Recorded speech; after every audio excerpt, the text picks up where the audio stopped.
Boa tarde a todos e a todas. Vamos dar então continuação, né, ao evento Seminário Chapeuzinho e as Cores de uma Estrada Milenar. Hoje é o nosso terceiro dia, nós começamos na segunda-feira. Tem ocorrido as oficinas na parte da manhã no CapUERJ e à tarde nós estamos aqui ao vivo pelo YouTube com as sessões de comunicações e as conferências, tá?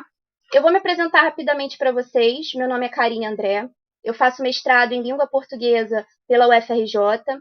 Fiz a minha graduação pela UERJ em Letras, Português e Literaturas e estou incumbida aí de fazer essa mediação hoje do evento. Então vamos lá, esse evento, antes de começar a falar das apresentações, esse evento ele é vinculado ao Núcleo de Estudos em Literatura Infanto-Juvenil da UERJ, o NELIGE, aos Encontros com Literatura Infantil-Juvenil, Ficção, Teorias e Práticas, o ENLIGE, e ao Linguagem e Educação, Ensino e Ciência, o LEDEM. Então, gostaria de agradecer já de antemão ao Núcleo de Extensão, Pesquisa e Editoração, o NEP, por todo o apoio, por toda a parceria aqui, tá? Agora eu chamo o Fabiano Moraes, que vai apresentar a conferência intitulada Chapeuzinho Vermelho na Escola. Lembrando que eu vou fazer uma breve apresentação do professor Fabiano, até porque ele tem um currículo bem farto, tá? Então, selecionei algumas informações aqui. O Fabiano, ele é professor, doutor em educação, mestre em estudos linguísticos e graduado em letras português e em pedagogia, tendo atuado em 2015 como professor adjunto da Universidade Federal do Estado do Espírito Santo, junto aos cursos de pedagogia, letras e música. Ele também é escritor, tá? Lançou diversos títulos, alguns deles aqui mais principais que eu achei aqui para a temática do evento: Contar Histórias com Maestria, Técnicas e Vivência, e Chapeuzinho Vermelho na Escola, 1000 anos de história, pela editora Vozes. A longa jornada de Chatolino Galocha, pela editora DB, tendo alcançado o primeiro lugar na categoria infantil e do primeiro prêmio EDB de literatura. O Segredo do Curupira, pela Maçã Edições, A Misteriosa Batucada de Letras da Casa do Meu Tio e O Passeio dos Olhos pelo Mangue, tá? Pela IMEP.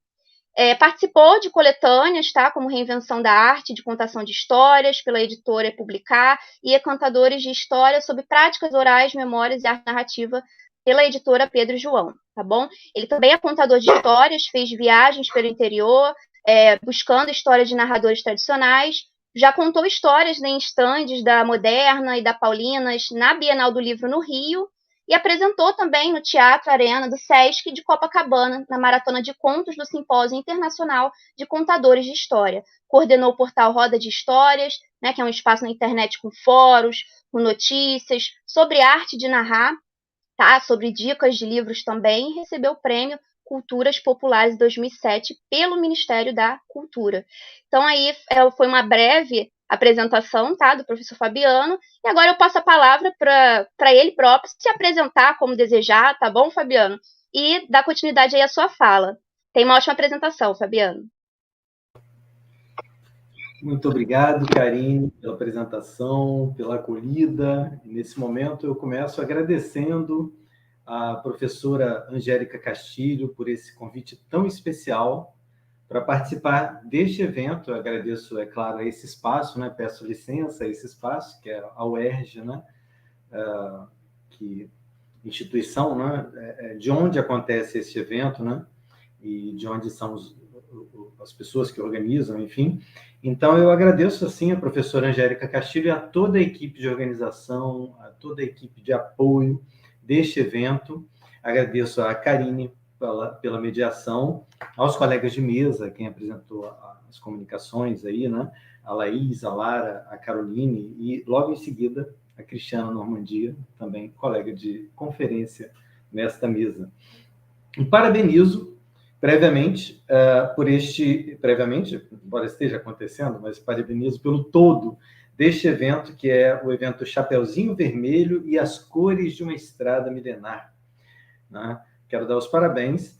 Na verdade, eu estou acompanhando todo o evento, não em tempo real, certo?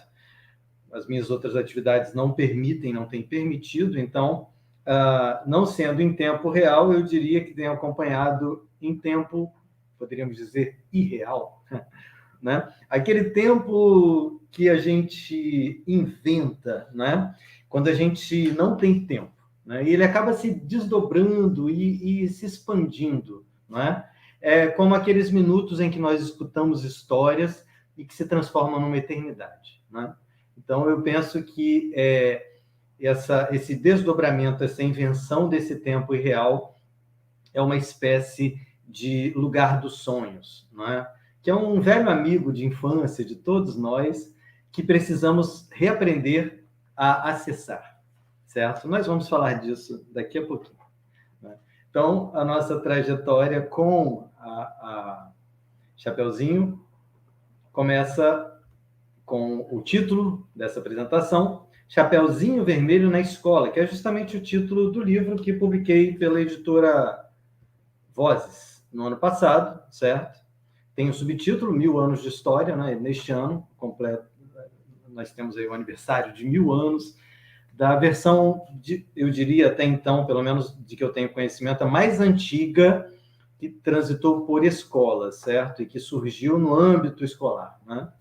Que surgiu no ano de 1023. Então, esse livro foi lançado no ano passado, mas ele tem uma trajetória anterior, eu poderia dizer, certo? Vamos à caminhada. Bom, eu vou justamente passar pelo livro. Então, eu começo justamente com a apresentação do livro, certo? Nós vamos seguir a trajetória deste livro, certo? Então, vou falar dele, é claro, não vou falar de tudo, não é possível, são muitas abordagens e muitos temas, mas vou trazer, de certa forma, algum resumo, uma possibilidade de diálogo, enfim, né? Então, o livro começa justamente com uma apresentação que tem por título Uma Menina, um Cesto e um Chapeuzinho Vermelho. Então, eu, como contador de histórias e professor, eu sempre me inquietei, me incomodei, de certa forma, mas eu me perguntei, me trouxe uma certa curiosidade do porquê desta história ser uma das mais contadas e ouvidas na escola, certo? A ponto de a maioria das pessoas saber continuar, se eu começar a cantarolar pela estrada fora, não é? De todas as idades. Algumas, provavelmente, escutaram um disquinho colorido, um compacto, né? Chamado vinil. Outras em CD, outras escutaram, talvez, muito tempo atrás, tocando no rádio, né? Outras escutaram na escola, né? Seja no MP3, mas geralmente na escola. A própria escola ela passou a propagar e a perpetuar, vamos dizer, essa versão de Braguinha, né? Que da década de 40, né? Mas eu, a partir dessa minha curiosidade, como contador de histórias, eu evitava contar as histórias mais conhecidas, buscava histórias diferentes, trazer outras versões das histórias mais consagradas, né? Justamente por não conseguir, pela dificuldade que eu via em alterar essas versões, eu parti para uma pesquisa, foi justamente no mestrado em Estudos Linguísticos, orientado pela professora Virgínia Abraão, mestrado em Estudos Linguísticos da UFES, que eu defendi esta dissertação, que tem por título O Medo em Chapeuzinho Vermelho, da Idade Média à Modernidade, por uma abordagem discursiva da referenciação com base em Foucault. Então, transito pela filosofia da linguagem, né, pela questão da referenciação discursiva, né, e passamos pelo período medieval, pelo período clássico e pelo moderno, né, principalmente com as versões de Chico Buarque e Guimarães Rosa, certo? Então, era um estudo arqueológico do conto, a partir de Foucault, buscando entender como o medo se fazia presente em diferentes épocas, como ele se constituía no discurso nessas diversas épocas, né? Medieval, clássica e moderna. Bom, desde então, eu continuei as minhas pesquisas, depois parti para pesquisa sobre esse tal de lobo, quem é esse lobo, enfim, outros personagens, outras questões vieram à tona, até que, há 2 anos atrás, eu me deparei com uma versão que eu considerei que seria interessante para concluir um livro que já estava quase pronto. Acho que eu só esperava essa última versão que eu encontrei há 2 anos atrás numa aula de estágio com uma aluna que trabalhou em sala de aula e eu assisti, enfim, e daí eu pesquisei essa história e o livro chegou ao seu ponto, né, conclusivo. Bem, então foram largos anos, vamos dizer assim, cerca de 10, 11 anos, né, buscando outras fontes, e esse livro, então, foi publicado, ele traz justamente a relação do conto com a escola, certo? Nós vamos ver que há referências, como González Marim vai nos dizer, né? Referências muito antigas e anteriores acerca de Chapeuzinho Vermelho, dos elementos do conto, enfim, questões ritualísticas e presentes em mitos, mas a relação que nós tomamos aqui foi da escola. Este conto no âmbito da escola. E aí nós encontramos essa versão, isso desde o mestrado, né? Que é a versão de 1023, certo? Há exatos 1000 anos, né? Então, trazemos também sugestões de trabalho para a sala de aula, e o livro é dividido em 3 partes. Vamos seguir a sua trajetória, começando pela parte 1, em que eu falo justamente do conto, certo? Que conto é este? Né? Podemos dizer que, nessa primeira parte, a questão inicial é justamente partir dessa predileção. Por que este conto ele é tão contado, ele é tão narrado, tão preferido pelas crianças? Eu diria que há um outro que está bem próximo ali, e que, curiosamente, eu já escrevi sobre isso em alguns artigos, né? E alguns outros trabalhos não publicados também, que é os Três Porquinhos, né? E os dois têm uma familiaridade, né? Que é a presença do lobo, né? E a presença da infância e o medo, né? Mas esses 2 contos, eles são alvo de uma predileção enorme na educação infantil, né? E por que eles estão presentes, né? E por que também, sobretudo no caso da Chapeuzinho Vermelho, essa versão final dos Grimm, né? A versão final em suas várias adaptações feitas posteriormente, como a de Braguinha, que é uma adaptação do conto dos Grimm, por exemplo, né? Por que tão presente, né? Então, o lobo e o medo seriam algumas dessas evidências, até mesmo em comparações que eu fiz posteriormente com os Três Porquinhos, eu pude verificar que realmente esses 2 elementos têm uma força intensa. Mas que lobo é esse? Se o lobo está presente, que lobo é esse? Do medo eu falei na dissertação. Então, eu resolvi pesquisar um pouco mais sobre esse lobo. E o lobo, ele é representado pelos povos caçadores, né, vamos dizer assim, nos primórdios, né, como uma entidade protetora que é celebrada em rituais, aí, né, vestindo, por exemplo, peles de lobo, né, os sacerdotes evocavam essa entidade protetora, certo? Bom, com o estabelecimento dos povoados, né, da predominância da agricultura, não é? Esses lobos e lobisomens, de alguma forma, eles passam a ser externos a esses aglomerados humanos que já não são tão nômades, não é?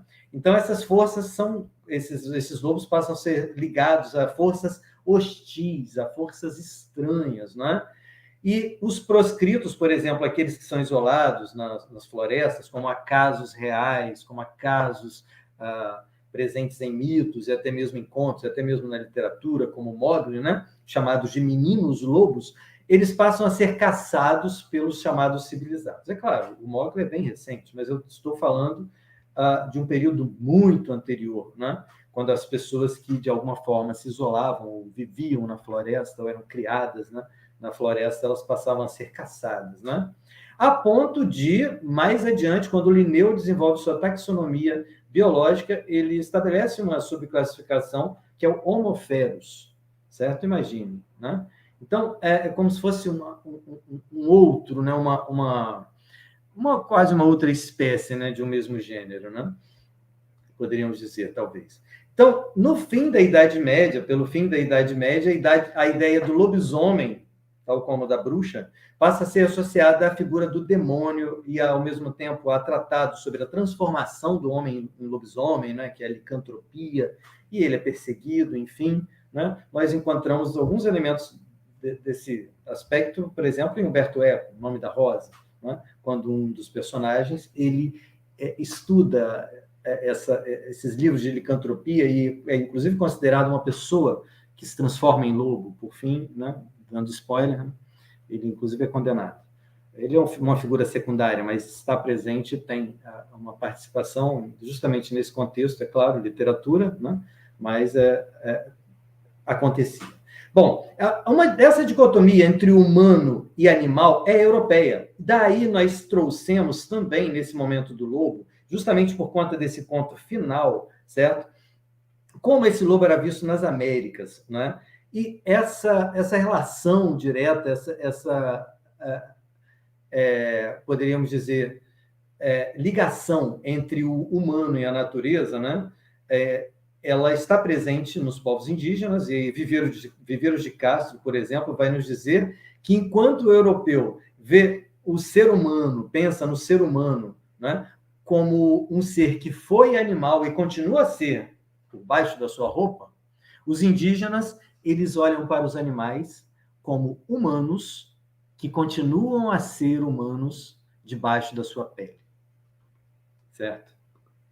Então, essa relação humana com os animais, uma certa comunhão, é uma relação social entre sujeitos.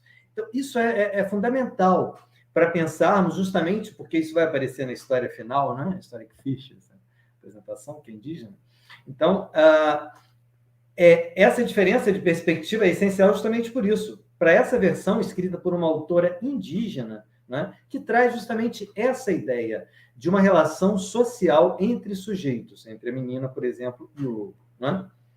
Então, isso foge um tanto dessa concepção de selvagem como sendo o outro, natureza como sendo o outro, né, que é uma concepção europeia, né, predominante na Europa, por exemplo. Então, o Chapeuzinho, ela é apresentada em seguida, nessa primeira parte, o conto. Eu saio do lobo e vou para Chapeuzinho. E Chapeuzinho é apresentada como a camponesa mais famosa do mundo. E González Marinho, uma autora espanhola, ela vai dizer que, sem ter contado com uma imagem, por exemplo, da Disney, como Cinderela, Branca de Neve, né?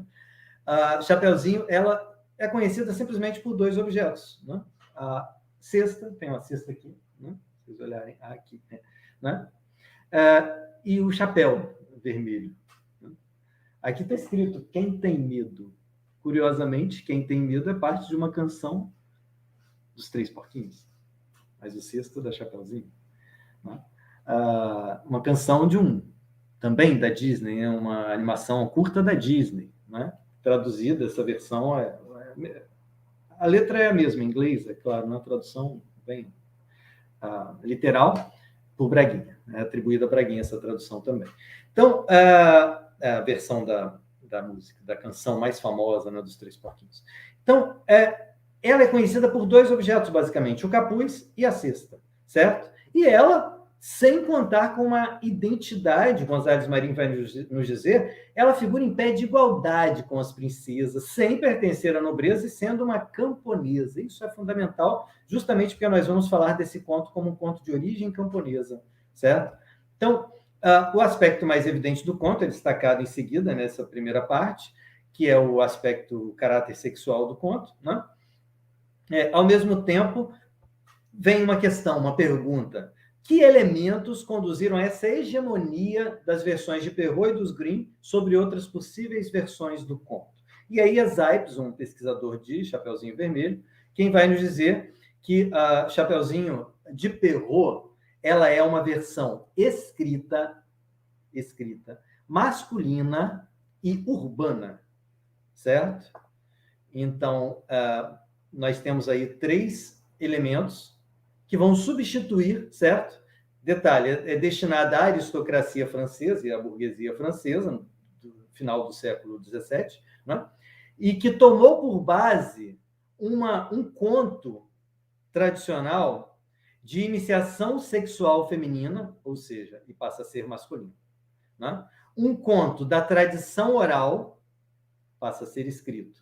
Um conto propagado por camponesas, que passa a ser urbano. Olhem como é que há uma inversão intensa, toda uma dicotomia, né? Como a Lara falou da questão, né, do lobo, a Ana Carolina falando aí, exato, essa dicotomia entre o europeu e o indígena, né? E o europeu faz isso, ele justamente numa época em que a diferenciação entre campo e cidade, esse urbanocentrismo ganha força, a formação dos burgos, né? Ao mesmo tempo a alta cultura versus baixa cultura, né? Então, Perrault ele fixa regras e ele torna quase impossível que contadores de histórias ou escritores possam transformar essas regras estabelecidas por ele, que passa a ser a versão hegemônica. Quem faz leve transformações na versão de Perrault, segundo vários estudiosos, são os Grimm, certo? Então, é interessante pensar que o máximo que se consegue para Zipes, esses escritores e contadores de histórias, é transitar sobre esse corpo engessado que é a versão de Perrault e, posteriormente, reformulada, né, pelos Grimm. Então, que vão estender as regras, né? Os Grimm vão estender essas regras estabelecidas por Perrault. Então, no século XIX e XX, vem à tona algumas coletâneas folclóricas, certo? Algumas coletas folclóricas, que têm uma série de semelhanças com relação a Chapeuzinho Vermelho, certo? Por exemplo, nós tivemos aqui apresentada a versão por Regina Micheli, que trouxe um resumo, né? Que é a história da avó, registrada por Paul Delarue, e nós temos, são outras versões, Ítalo Calvino, por exemplo, também publica uma, né, dessas versões coletadas nessa época, nesse contexto, uma também coletada na Ásia, né? E nós tivemos também aqui a apresentação do Carlos Henrique Fonseca, né? Que trouxe uma versão também coletada nesse contexto, final do século XIX, início do século XX, que foi coletada por Consigliere Pedroso, em Portugal, né? Que é a menina do Chapelinho Vermelho. Essa sim, o Chapelinho é vermelho. Mas em outras 4 versões, que são muito bem estudadas, né? O curioso é justamente a ausência do capuz vermelho, como nessa de Paul Delarue, né? Não há o capuz vermelho. Ao mesmo tempo, basta olhar para essa história e nós identificamos. É Chapeuzinho Vermelho. Então, vamos lá. Essa versão já foi resumida pela Regina Micheli, né? Mas ela traz... vou falar um pouco dela aqui, não vou trazer o resumo dela, né? Para que a gente passe adiante, né? Então, essas versões que surgem nesse contexto, elas indicam o caráter de iniciação sexual feminina. Essa protagonista, Chapeuzinho Vermelho, ela não é punida nessas versões, né? Ela não conta com uma figura masculina para salvá-la, e ela possui uma maior autonomia, toma decisões e se livra do lobo sozinha, certo? Então, eu apresento no livro a história da avó, né? E o que acontece é que Zipes pressupõe, e eu creio também, que Perrault suprimiu os elementos escatológicos e sanguinários que existem nesse conto. Ela vai à casa da avó, o lobo já tinha matado a avó, colocado a carne numa tigela, o jarro numa garrafa, e então, quando ela chega lá, ele diz: beba o vinho que está sobre a cômoda e coma a carne que está... E ela come, é um gato, como a Regina falou, né? O gato fala: nossa, que nojento, ela come a carne da avó, bebe o sangue da avó, né? Então, simbolicamente, há uma comunhão, é um aspecto de comunhão, né? Comer a carne, beber o sangue, né? É justamente a comunhão cristã também, né? Mas esse aspecto é justamente beber dessa sabedoria, que é a mãe da mãe, né? Que no conto português, como foi apresentado pelo Carlos Henrique, vem de uma outra forma, essa sabedoria da avó, né? De uma outra forma. Mas, nesse caso, ela bebe dessa experiência e, sim, ela se aproxima do lobo, faz aquelas perguntas, ela tira a própria roupa, e, enfim, eu estou aqui já fazendo um resumo, né? Mas depois ela sai por conta própria. A Regina falou disso também. Ela sai e amarra lá a cordinha, sai com a cordinha amarrada, que ele pede para amarrar a corda no pé, ela amarra numa árvore, ó, dá no pé, foge. Ela decide, né? Então, há uma série de aspectos que são, hoje, para a nossa cultura, não posso levar uma história dessas para a escola, ela é sanguinária, ela é realmente, né, parece tão bizarra, macabra, canibalismo, etc., né? Em aspecto, olhando pelo aspecto simbólico, as outras são, vamos dizer assim, muito mais violentas no que diz respeito, e sutilmente violentas no que diz respeito ao controle do corpo feminino, né? No que diz respeito à imposição e às violências. Vamos ver aqui a violências tanto à cultura camponesa quanto à mulher. Então, suprime aspectos escatológicos, porque ela pede para ir lá fora para fazer xixi, né? Fala que está apertada e ela foge, né? E sanguinários, né? Aumenta a carga de violência, Perrault aumenta a carga de violência, porque a menina não é devorada, certo? Nesse aspecto, sobre a menina, ele aumenta a carga de violência. A menina morre e é culpada pela violência que ela sofre. Então, os Green, por sua vez, vão inserir ainda uma figura masculina que salva a menina e a avó, certo? As alterações de Perrault, então, elas são, por um lado, uma violência a uma tradição oral camponesa predominantemente feminina, que diz respeito a um conto de iniciação sexual feminina, certo? Da menina à idade adulta, né? E ingessam esse conto numa versão escrita, urbana e masculina, certo? E que passa a ser considerada a original, a verdadeira, pela maioria das pessoas. E aí, quando nós encontramos um conto lá de 1023, nós olhamos, olha, isso já era contado, e provavelmente era uma coisa um tanto diferente. É uma outra versão adaptada para uma escola. Por que não o Perrault teria também adaptado para a educação da época, se ele dedicou a Madame Charlotte de Orléans, não é? Então, o Mademoiselle, né? A violência, não só a tradição oral camponesa, mas também a mulher, certo? Que ela de um conto, que era um conto de iniciação, ele passa a trazer um conto em que a mulher é violentada e culpada pela violência que sofre, certo? Então, essa violência contra o campo é uma violência contra a terra onde nós pisamos, onde nós plantamos, onde nós mexemos com a nossa mão para plantar, colhemos o fruto, provamos esse fruto, né? Ao mesmo tempo, o tapete é a terra que nós levamos, né, e colocamos, e passa a ser a nossa terra dos nômades, por exemplo, árabes, né, que fazem o próprio tapete. Quando eles colocam o tapete, eles pisam sobre a própria terra, sobre a própria pátria, né? Então, o contador de histórias é também aquele que tece, né? Então, essa cultura feminina da tecelagem, ao mesmo tempo da terra, né? Ela é devorada com o campo. A cidade devora o campo nesse mesmo contexto, a partir dessa mesma época, e coloca o campo no lugar de subalternidade, tal como o lobo faz com a menina, né? Que representa justamente a camponesa, né? A menina camponesa. Então, essas mãos que tecem, lavram, elas plantam e elas narram também, certo? A língua, ela conta, mas ela experimenta esses frutos, os sabores. Então, esse vínculo, né, ela propaga a cultura, a língua, né? Então, há uma ruptura que vai subalternizar essas narrativas do campo, essa alta e baixa cultura, né, passa a haver essa classificação. Então, esse parentesco entre a história da avó com possíveis versões orais camponesas, Zipes vai dizer isso, né, ela é evidente. Então, Perrault e, posteriormente, os Green transformam esse conto camponês oral otimista de iniciação feminina na idade adulta em um conto urbano de dominação e imposição cultural de um modelo machista e burguês, certo? Aristocrata e burguês, né? Naquela transição. O autor, então, vai elencar, os Zipes, né? Várias versões que enfatizam essa objetificação sexual, vai trazer uma série de versões, né?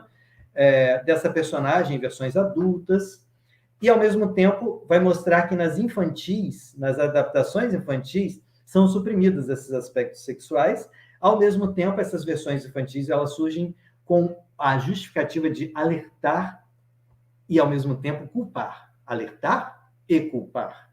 Dou com uma mão, tiro com a outra. Será? Eu tiro com as duas, eu acho. Nesse caso, desse conto, né? O conto, não estou falando de mim, né?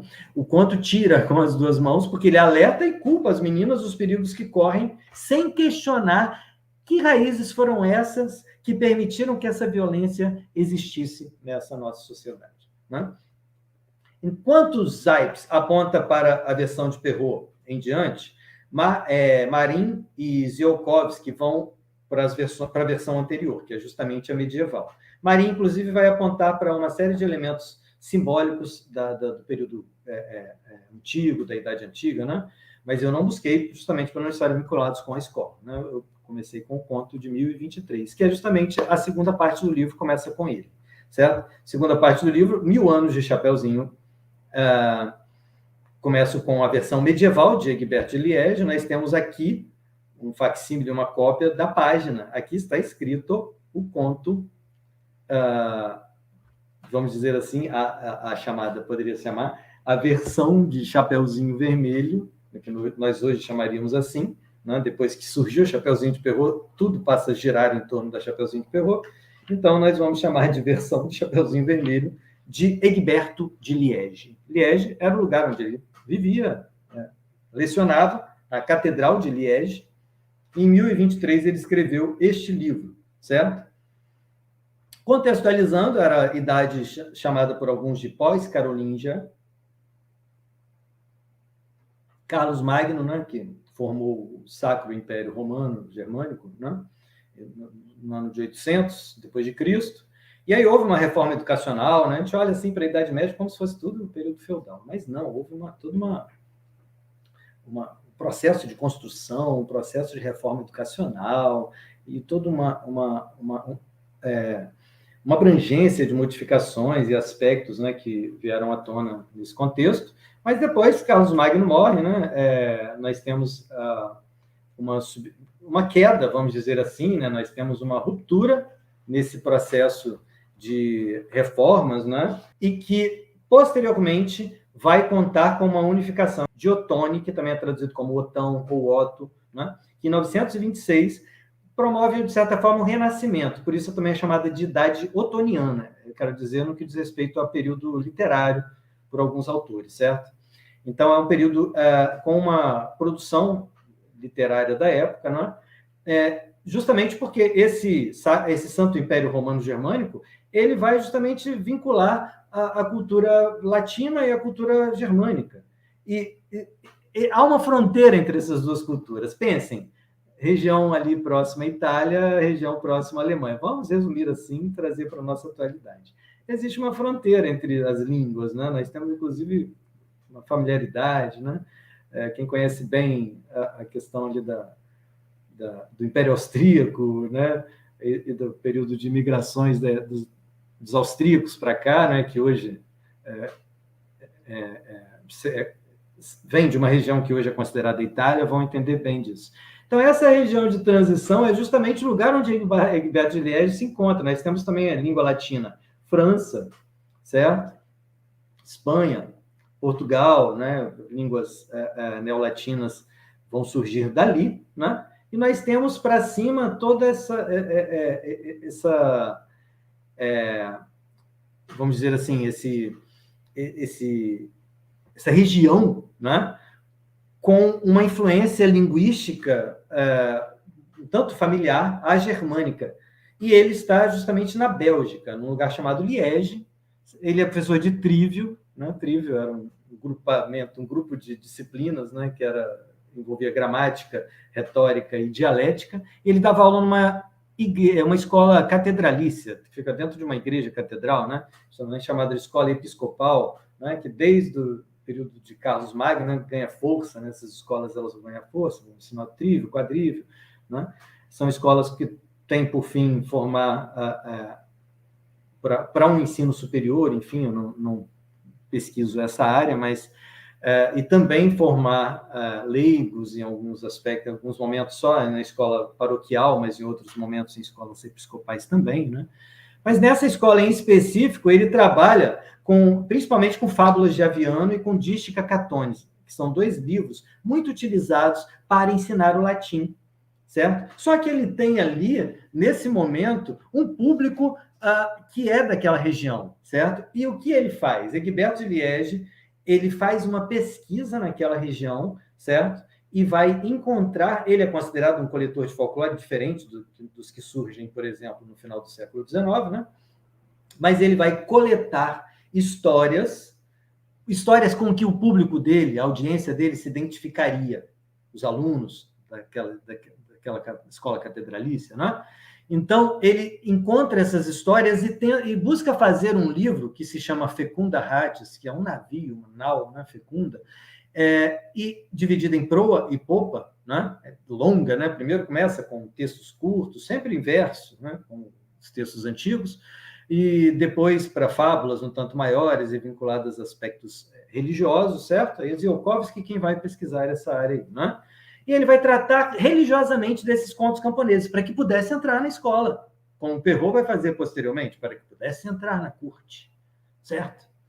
Então, dessa tradição oral, ele promove fábulas metrificadas para que possam ser utilizadas no processo do ensino, certo? Porque desde o período antigo, início da Idade Média, Quintiliano, posteriormente Prisciano, vão tratar em seus estudos, né, da importância de se trabalhar com fábulas, com contos tradicionais, para que a criança aprenda a parafrasear e a escrever em língua que seria uma língua latina, né, esses contos ou essas fábulas que eles já conhecem de berço, que fazem parte da sua cultura, né, que fazem parte do seu crescimento, né, do seu ambiente, né, do lugar onde vivem. Então, é da cultura popular para adquirir uma cultura escolar letrada, certo? Egberto é esse tipo de coletor de folclore, né? E ele vai fazer o seguinte, ele não é como os de hoje, né? Ele é um coletor de folclore que não vai, porque os do século XIX para frente vão pelo menos se propor a trazer a história como escutaram, certo? Essa é a ideia, inclusive do contexto, né, de Paul Sébillot, né, de literatura oral, né, que surge naquele contexto, né, como Câmara Cascudo vai falar tão bem disso, né? Então, o que Egberto faz? Ele modifica justamente para o ensino do latim e ele transforma aqueles contos que são contos, vamos dizer assim, tradicionais, em contos, versos latinos, hexâmetros, certo? Né? Fórmulas antigas, né? da literatura antiga, né? Para uma escola, certo? Diferentemente do que os camponeses falam. Ele não deixa as marcas orais dos camponeses, os diálogos, as repetições, certo? E o auditório, se ele modificasse demais aquilo, ele modifica um tanto, claro, né? Mas se ele modificasse mais ainda aquela história, o auditório identificaria, né? Por exemplo, ele mantém uma menina, ele poderia colocar um menino, os alunos dele certamente eram meninos, né? Mas ele mantém uma menina, porque sabe que todos vão conhecer como sendo uma menina. Mas, claro, traz elementos da igreja, como o padrinho, a túnica, o batismo, né? A proteção, né? Pentecostes, e vai excluir, justamente por esse contexto, a sexualidade, certo? Bom, a história, como eu acredito que muita gente não conheça, ela é bem curtinha, eu vou fazer uma leitura rápida aqui, mas no final vai ter um link aqui para uma matéria de um jornal que vocês encontram e acessam esse poema, vamos dizer assim. Sobre a menina salva dos filhotes de lobo. O que tenho a relatar, os camponeses o podem contar tal como faço. E por mais maravilhoso que pareça, é a mais pura verdade. Um homem apadrinhou na pia batismal uma menina a quem deu uma túnica tecida com lã vermelha. O dia santo de Pentecostes foi a data desse batizado. Ao nascer do sol, a menina, que havia recém-completado 5 anos, caminhou sem rumo, desatenta ao perigo que corria. Um lobo a apanhou, seguiu para os covis silvestres, levou-a e entregou-a como uma caça para que os seus filhotes a devorassem. Esses se lançaram sobre ela de uma só vez e, como não lograram feri-la, começaram, livres de sua agressividade, a lamber-lhe a cabeça. Não me estraguem essa túnica, seus ratos, disse a menininha, que o meu padrinho me deu ao me acolher na pia batismal. Deus, o criador desses, acalma seus espíritos cruéis. Assim finaliza essa versão de Egberto de Liege. Claro, metrificada a tradução, né? Foi uma tradução não preocupada com o aspecto da métrica, né? Foi mais para trazer o conteúdo, né? Fiz essa tradução. E aqui é o conto mesmo nessa imagem, tá? É uma imagem, uma foto justamente do tamanho esse, tá? Então, vamos para Perrault, certo? Perrault já foi muito falado aí, então eu vou passar muito mais rápido por ele, né? Perrault foi falado pela Regina Michele, que trouxe um resumo. O Hércules Ferreira também tratou, quando falou do Benjamin, né? Abordou o conto de Perrault também, né? Cíntia Barreto trouxe o início desse conto e a moral essencial, que se veja a moral, né? Está lá no vídeo, né, de ontem. E o Felipe Vitor também trouxe um resumo no primeiro dia, certo? Hoje mesmo, tanto a Lara quanto a Caroline de Castro, a Lara Pestana, a Caroline de Castro também trouxeram, né? Falaram desse conto de Perrault. E ele surge, justamente com ele surge a literatura infantil, né? Salvo uma nova informação que tenha surgido, Mas a literatura infantil surge em fins do século XVII e início do século XVIII. Né? E aquele contexto de idealização da infância, uma dependência, uma inocência que precisa ser preservada, ao mesmo tempo gradativamente destruída para preparar o sujeito para a idade adulta. Então, há necessidade de controle e sujeição dos corpos. Em Foucault nós vemos isso, tanto na história da sexualidade quanto no Vigiar e Punir, para que se tenha corpos úteis e adestrados. Então, a criança precisa ser preservada da sexualidade por meio de uma mediação institucional. E aí entra a escola. Regina Zilberman e Marisa Lajoie vão dizer em um determinado momento que tanto a morte quanto o sexo, a sexualidade, né, são proibidos no ambiente escolar, justamente nesse contexto. Né? O Foucault vai trazer muito a questão da sexualidade, na história da sexualidade.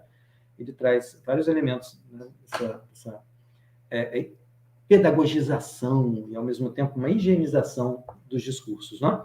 Então, a escola ela se fecha para o mundo e interna as crianças, nos dizeres de Foucault. A literatura infantil, aí já está em Regina Zilberman, né? Ela vai ocupar justamente essas horas de lazer, certo? E vai trazer as restrições nesse contexto inicial. Não estamos falando da literatura infantil com toda a sua transformação e como arte, mas nesse início, servindo a uma escola, um modelo de escola moderno que nascia naquele momento, certo? Não generalizemos. Né? A literatura infantil é fantástica, ela promove muitas rupturas, mas em um determinado contexto, ela serviu neste momento, né? Ela surgia naquele contexto a essas restrições e censuras. Né? Acontece que, enquanto o Perrault traz o suplício, e Foucault vai falar disso, era uma época do suplício, as pessoas eram enforcadas, enfim, esquartejadas para que pudessem expurgar determinado crime. Depois vem a sanção, gratificação, né, e o exame, certo? E aí, o que vai acontecer é que nesse contexto, os Green eles amenizam, assim como o processo de suplício vai sendo substituído por um suplício mais imediato e rápido, como coisas absurdas, mas que as pessoas se reuniam nas praças públicas. Foucault vai dizer isso em Vigiar e Punir, para assistir a cenas de fuzilamento, de guilhotina, que era um suplício imediato, e depois ser substituído por uma sanção ou uma gratificação, amenização da pena, mas de uma vigilância constante. As pessoas passam a ser internadas em penitenciárias, serem vigiadas constantemente, e a pena delas é cumprida de uma maneira mais longa, ou elas aprendem e são gratificadas, como é o caso do Chapeuzinho Vermelho, nessa amenização dos Green, certo? Quando ela desobedece, mas depois, olha, eu prometo nunca mais. Então, tá, né? Réu primário. Então, ela tem essa salvo-conduto para tentar outra vez, talvez, não sei. Mas é o primeiro livro para crianças identificado. Bom, até que tem uma outra notícia, mas esse livro de Perrault, que está aqui a capa, né? Histórias ou contos de antigamente com moralidades, uma tradução do título, né? Ele traz uma moral no final, né? Como a Cíntia leu para nós, né? Justamente a moral desse conto, né? E essa moral ela fala para as crianças como se tivesse um adulto piscando por trás para os outros adultos. A história é como se fosse contada por uma criança. Foucault, desculpem, o final, né, sonoramente semelhante a Perrault. Perrault escreve esse livro e coloca como se o autor fosse o filho dele, que ele diz que era uma criança, mas que na época da publicação, na época dos manuscritos, tinha 17 anos, na época da publicação tinha 19. Né? Vai ser dedicado, na verdade, né, a uma moça, uma menina da corte, né, e ao mesmo tempo, como se fosse escrito pelo filho dele, como se fosse uma criança escrevendo para crianças, quando, na verdade, é um adulto que escreve para crianças e que pisca para os outros adultos. Estou dizendo aquilo que deve ser dito e pode ser dito, certo? Então, Perrault, ele está justamente nesse contexto, certo? E aí, nós vamos ter este livro que vai justamente trazer uma história que era de iniciação feminina, não necessariamente infantil, que se torna admonitório ou de advertência, punitivo, moralizante e infantil, destinado a crianças, né? Então, ele vai dizer, tem lá no prefácio, no início do livro, são 8 contos que tem nesse livro aí. No início, diferentemente do anterior, que é do Pele de Asno, né? Que ele não diz diretamente que era para crianças, né? Mas sim que eram contos tradicionais. Nesse, sim, ele indica com muita intensidade, de várias maneiras, ele deixa bem indicado que era para crianças mesmo. Então, também, diferentemente das fábulas de La Fontaine, que, se não me falha a memória, 1657 ou 37, bem antes, que não são dedicados a crianças também, foram usados posteriormente nas escolas. Mas aqui, sim, ele dedica a criança. E deixa bem claro que seria para essa educação de crianças. Então, em que nível um conto tradicional escutado e contado por camponeses não foi adaptado por alguém que, interessado em fazer com que suas histórias entrassem na corte, e ele era membro, inclusive, da Academia de Letras, vamos chamar assim, mas eu não lembro mais o nome, né, dessa Academia de Paris, né? Mas ele pertencia a essa academia, então, por isso, inclusive, a Academia Francesa, que era chamada, né? Ele não quer se identificar como autor desse livro também, por essa razão, né? Mas, de alguma forma, ele dedica a Mademoiselle Charlotte d'Orléans, né? Elizabeth Charlotte d'Orléans, que é filha de, vamos dizer assim, do Filipe d'Orléans, que é, por sua vez, irmão do Luís XIV, né? Então, quem assistiu a série Versalhes, né, sabe quem é esse Filipe, enfim, ou conhece a história. Mas, quando nós observamos esses aspectos, né, nós passamos por Perrault e observamos quanto essa versão é uma das versões que se consolidou, mas passou a ser considerada como a única ou a verdadeira. Vamos adiante. Versões, aliás, Green. Os Green, cerca de 115 anos depois, exatamente, eles trazem a primeira versão, sim, carinho, eles trazem a primeira versão, certo? Mas eles dizem que essa versão foi coletada de uma camponesa, quando, na verdade, é uma familiar, uma pessoa da família que tinha uma influência francesa. Essa história também foi trazida em vários momentos, né? Pela Regina também, pela Cíntia também, que trouxe o início, né? O Erisson tratou da leitura em sala de aula e o Felipe Vitor também citou, né? Então, vamos passar rapidamente. A versão dos Green não foi recolhida de uma camponesa alemã, mas de uma familiar deles, certo? Que tinha um conhecimento de língua francesa.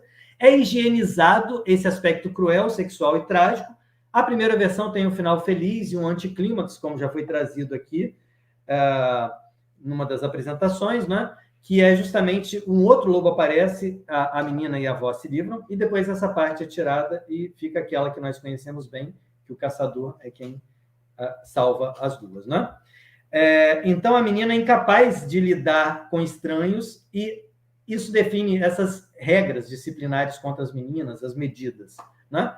Bom, depois dos Green, nós temos aqui, vamos apresentar justamente a partir de Zipes, depois de Marin e de Colomer, né? Nós temos, eu trago no livro uma relação de algumas dessas versões na França, muito próximas de Perrault, na Alemanha, mais próximas dos Green, Inglaterra e Estados Unidos, as duas versões. No Brasil, a de Braguinha suprimiu a de Pimentel, a de Monteiro Lobato, que interagiu também, né, trouxe como intertexto, não era bem uma versão, mas todas, ela, de certa forma, preponderou com muita força. Na Segunda Guerra, tem uma versão nazista, tem uma outra da comunidade de judeus, né? Então, quer dizer, ao mesmo tempo, na ditadura de Franco, é proibido falar caperucita roja, é necessário dizer caperucita encarnada, porque rojo conduz a comunista, isso é muito perigoso, né? Então, depois disso vem já foi falado aqui por outras pessoas, né? As questões como o lobo passa a ser perdoado, a psicanálise vem à tona, depois vem as questões de humor, a inversão da atenção, abordagens feministas, ecológicas, legais. Não, você não pode usar a roupa da vovó, você não pode entrar na casa sem pedir e tal. Depois vem os jogos desprovidos, né, de moral, que traz mais a questão do metaliterário, e o politicamente correto, que convivem juntos nos anos 80, e de lá para cá nós temos muitas versões, né? A Regina Michel trouxe uma vastidão de versões maravilhosa aí, né? a Rosa Rich também, né, que está presente. Ela, quando tratou da paródia, né, trouxe o Ros Malepon, viu Escher, né, do Flávio de Souza. Nós tivemos a Cíntia Barreto com o seu Fala Menina, né, e vários outros, né, hoje mesmo, Chapeuzinhos Coloridos, né, veio aí, com a Lara Pestana. Então, são muitas versões de Chapeuzinho, nós vimos também em filmes, né, em publicidade, daqui a pouquinho, né? Então, deu a louca na Chapeuzinho em sala de aula. Chapeuzinho na escola é a última parte, certo? Aqui a gente fecha, que é a última parte do livro. Bom, como o Felipe já falou também de Chapeuzinho na escola, eu vou falar basicamente desse filme, né? Ele trouxe na sua abordagem no primeiro dia, né? Mas aqui ele rompe com os estereótipos do conto tradicional, mas ele traz um aspecto interessante, que é justamente criticar o sistema de produção e consumo de uma grande empresa que quer derrubar todas as pequenas empresas locais, certo? Então é trazido aqui uma proposta de trabalho em sala de aula, pensando que várias versões são consideradas para que se faça um inquérito e se descubra quem está derrubando essas empresas pequenas. Eis a questão, certo? Ao mesmo tempo, é uma proposta de trabalho que questiona a ideia de versão única. Existem várias versões. Do mesmo modo como Perrault e Green não levaram em consideração que este lobo é fabricado por uma sociedade, e deveriam ter levado, quem fabricou esse tipo de violência e por que ele existe? Não, culpa a menina por uma violência que ela sofre. Do mesmo modo, este filme, eu diria que o que falha é em não questionar quem fabrica esse culpado, que no final, não vou dar spoiler, ele é considerado culpado por todas essas questões, né? Que acontecem na animação. Então, é claro, para a EJA, para o ensino fundamental regular, é possível se tratar de algumas maneiras de releituras de contos tradicionais, dialogando com outros povos e as suas éticas, certo? Bom, Fita Verde no Cabelo, de Guimarães Rosa, ilustrado por Roger Mello, foi escrito inicialmente num jornal, em 1964, na iminência do golpe militar, certo? Escrito para adultos, mas com o início de um conto infantil, certo? Ele falava daquele momento, a fita verde, a esperança, o nacionalismo, que morria, além da avó na história. Já foi citado este livro, né, falando justamente, acho que pela Regina também, né, falando justamente dessa questão também da finitude, da morte, né? Então, quando essa história surge no jornal, ela tem um formato, ela está num determinado espaço, num determinado lugar, num determinado contexto. Em 70, ela vai para um livro de adultos, de contos, de Guimarães Rosa, chamado Ave Palavra. Só em 92 ele é destinado a crianças, com ilustrações magníficas de Roger Mello, certo? Então, o lobo não existe na história, mas o medo, depois que a menina ela se dá conta da finitude, o medo, ele persiste. E aí o lobo, assim como a Lara falou da Chapeuzinho, quem falou da Chapeuzinho Amarelo aqui foi a Laís, desculpe. A Laís falou, né, que esse lobo, que era em letras maiúsculas, depois vira bolo, e depois ele fica com letra minúscula, aqui é o contrário, ele começa com letra minúscula, ele ganha uma letra maiúscula inicial só no final, quando o medo surge, no Guimarães Rosa, certo? Então, o que vai acontecer é que este medo e a questão da finitude podem ser trabalhados, e ao mesmo tempo a questão intergeracional. Daí a proposta, ela passeia numa comparação entre Perrault e Rosa, uma análise das ilustrações e da escrita de Guimarães Rosa, certo? E uma produção de textos a partir de entrevistas com pessoas de outras gerações. Chapeuzinho Amarelo, né, foi apresentado hoje, contado, né, pela Laís dos Santos, e eu não preciso falar mais sobre, embora tenha sido trazido aqui também pela Regina, foram trazidos quatro ilustrações diferentes deste livro, né? Mas eu falo aqui do seu primeiro, que foi pela Donatella Berlentes, que foi a primeira publicação em 79, e daquela que é usada neste livro, né, publico, que é a de Ziraldo, é a mais conhecida, certo? Tem elementos dos Grimm, como a Laís destacou muito bem, a Alemanha tem o Caçador também, né? A menina vence o lobo sem ajuda masculina, né? E aí tem todos aqueles elementos que foram trazidos e um aspecto fundamental, a fragmentação da palavra, o caráter fragmentário da palavra. Então, como é que a desconstrução de palavras que materializam medo podem ser usadas em ensino fundamental 1 para se questionar o quanto a linguagem ela constrói os mitos. Como diria, ou disse, vou parafrasear Mário Quintana, né? O que seria dos monstros se eles não tivessem o nome que eles têm, né? Como Frankenstein, se tivesse um outro nome, talvez não causasse tanto medo. Falando com as minhas palavras, mas ele tem um texto muito bonito e curto sobre isso. Já no ensino fundamental, as palavras com caráter depreciativo, pejorativo, preconceituoso, referente a determinados grupos sociais, como é que se luta para ressignificar esses termos, considerando que o signo é uma arena de lutas, né? Como é que esse poder de constituição de mundo das palavras pode ser questionado a partir de Chapeuzinho Amarelo, certo? E, por fim, a indiazinha do Chapeuzinho Verde, de Maria Lúcia Tacua, indígena, certo? Ela escreveu em 2016 numa revista, depois virou e-book, tá? Eu vou deixar aqui o e-mail, vai ter na próxima slide para vocês, se tiverem interesse em adquirir, né? Só mandar um e-mail para ela, né? Um valor super em conta, e até para contribuir com o próprio Tecoá, né? Que é a aldeia, né? Guarani, onde ela vive. Então, ela inverte a proposta dos Green. O protagonismo é de uma escritora indígena e é de uma camponesa, por isso este livro fechou a publicação do livro que eu queria. Foi quando eu encontrei essa versão da Maria Lúcia Tacua, que praticamente não é conhecida, né? Uma menina vai ao Tecoá, que é a aldeia, né? Um lugar sagrado ao mesmo tempo, né? Só um espaço físico, visitar a avó, que joga futebol, conta histórias, estuda. A menina vai de roupa bonita, de óculos, de celular, levando carne, e vai de ônibus e encontra um lobo. O lobo fala: menina, eu estou com fome. Ela fala: opa, peraí, que é isso? Está pensando o quê? Não, eu quero um pouco dessa carne. Ela diz: olha, se você for meu amigo, eu te dou um pouco da carne. Ele fala: tá bom, se você é seu amigo. E entram juntos no Tecoá, e lá, enquanto entrega a carne para a avó pergunta assim: olha que curioso, como se chama essa pessoa? Lembram que a relação entre o humano e o animal é uma relação social entre os indígenas? Como se chama essa pessoa? E a avó pergunta, e ela fala: é o meu amigo lobo. Então, eles vão para a casa de reza do Chamói, vão para a plantação, tudo lugar sagrado, né? E, por fim, se alimentam juntos, tomam guaraná. E aí, termina com uma frase atribuída ao cacique, ao chefe Seattle, né? Quando foi proposta a compra de sua terra pelo chefe de Washington, né? Que ele diz: a terra não é nossa, nós somos da terra. E o livro termina assim: somos amigos, a terra não é nossa, nós somos da terra, né? Então, a sugestão é justamente comparar essa versão com a dos Green, a ausência da figura masculina, né?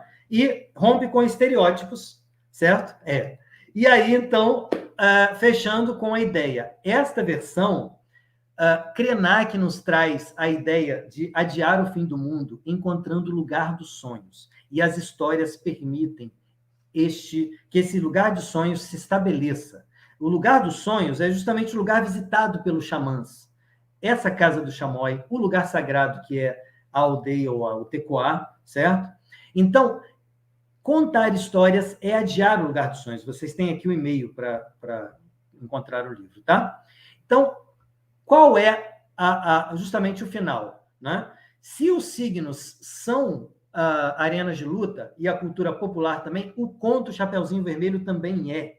Então, questionar essas versões únicas e hegemônicas dos contos populares, certo? Essas versões atreladas às escolas e às verdades de cada época, para que versões surjam e nos permitam, como nos diz Krenak, e assim nós encerramos, nos permitam atenuar essa queda anunciada em direção ao fim do mundo, que o tempo todo nos está sendo apregoado nos noticiários, né? Nesse nosso modo de viver urbano, nessa nossa atribulação diária. E como é que nós fazemos isso? Descobrindo paraquedas coloridos, divertidos e prazerosos que reduzam esse impacto. Histórias que, desde o lugar dos sonhos, que é instituído pelo próprio contar histórias, adiem o fim do mundo.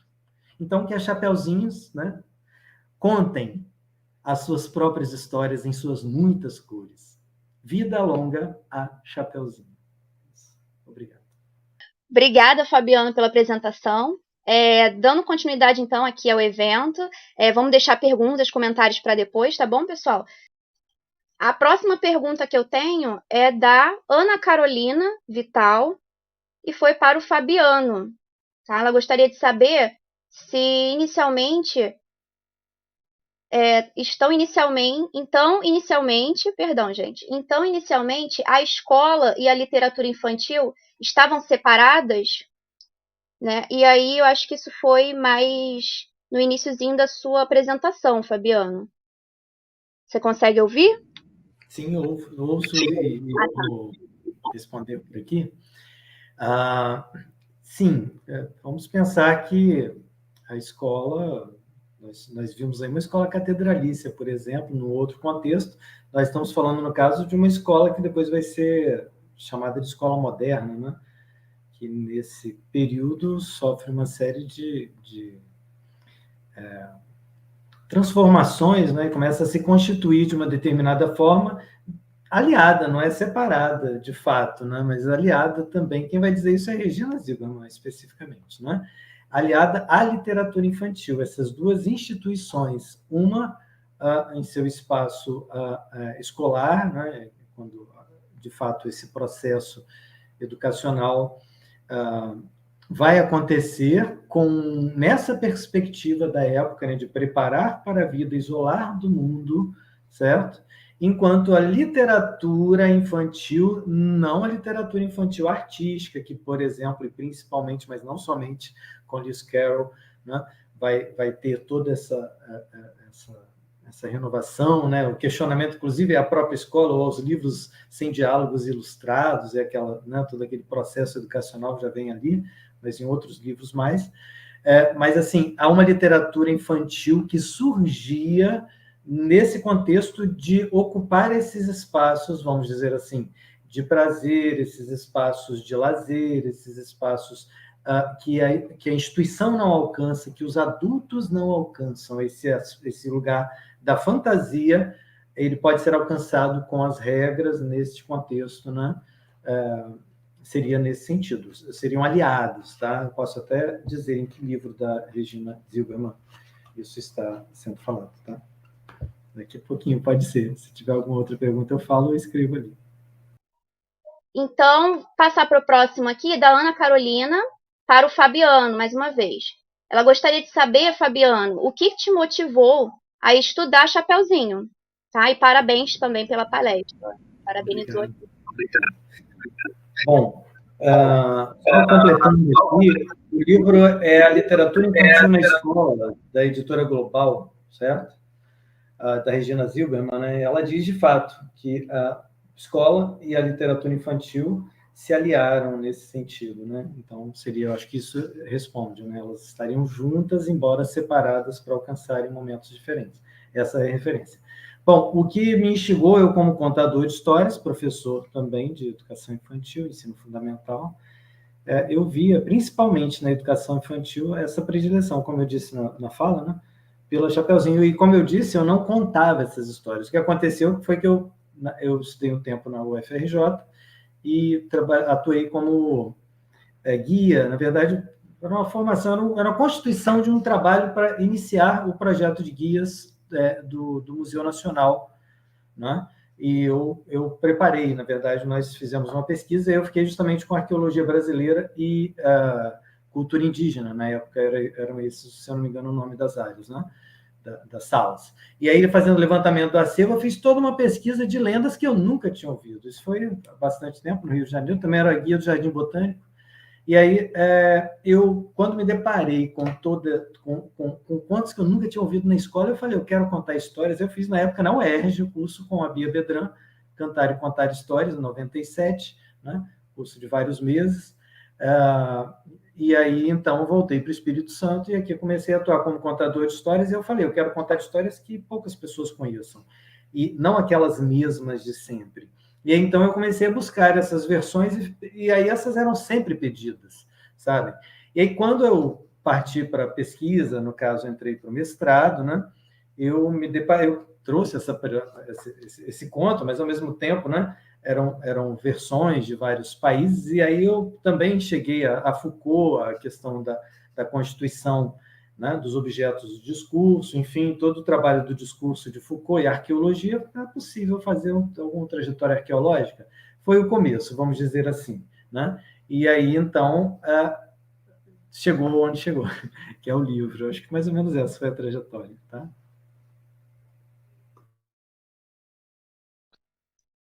Obrigada, Fabiano, pela sua resposta. Vamos dar continuidade aqui, então. Aí tem uma dúvida aqui, mas é sobre alguma fonte que foi mencionada, da Lara Pestana, o Fabiano, né? Se você poderia mencionar novamente qual é a autoria do texto que fala sobre o que seria dos monstros se não tivesse o nome que tem. E aí seria uma referência bibliográfica mais exata desse texto que você mencionou. Sim.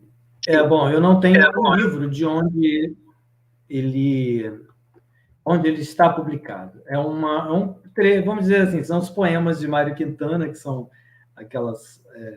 aqueles textos poéticos, né, não com o formato tradicional de poemas, né, e ele se chama, eu localizei aqui nesse meio tempo, Palavras, né, e a primeira parte ele é um pouquinho grande, são 4 partes, né, mas a primeira parte há palavras verdadeiramente mágicas. O que há de mais assustador nos monstros é a palavra monstro, entre aspas. Se eles se chamassem leques ou ventarolas, ou outro nome assim, todo arejado de vogais, quase tudo se perderia do fascinante horror de Frankenstein. Essa é a parte 1 desse poema chamado Palavras, tá? Então, desse texto poético, vamos chamar assim. Tá? Posso colocar aqui, ó, palavras, eu vou botar lá no comentário do YouTube, tá bom? Acho que foi esse que você perguntou, dos monstros, exatamente.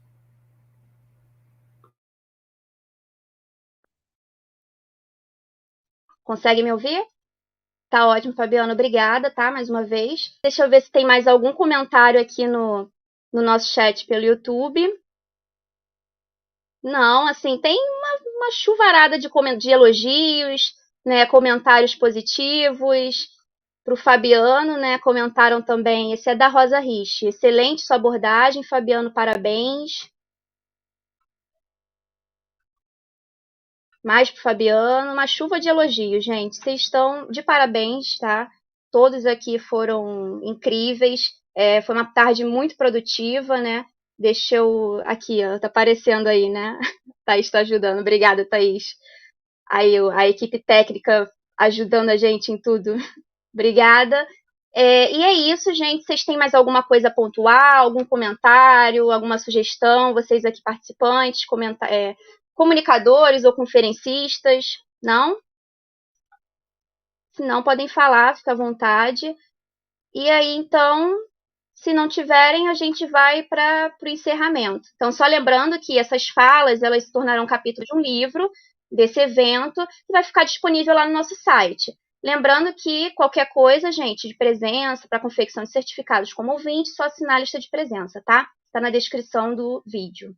E é isso, gente. Eu gostaria de agradecer mais uma vez a todos vocês pela participação, por essa tarde produtiva, por todas as reflexões, as análises, né, e as leituras, né, dessa personagem que é a Chapeuzinho, né, o capuz vermelho, que é como se fosse um símbolo já, né? E agradecer a tudo, ao pessoal do técnico, a Thaís, que esteve aqui presente com a gente do início ao fim. Agradecer de coração, tá? E contamos com a presença de vocês aí nos próximos dias do evento, tá? E é isso. Obrigada, gente. Acho que podemos encerrar.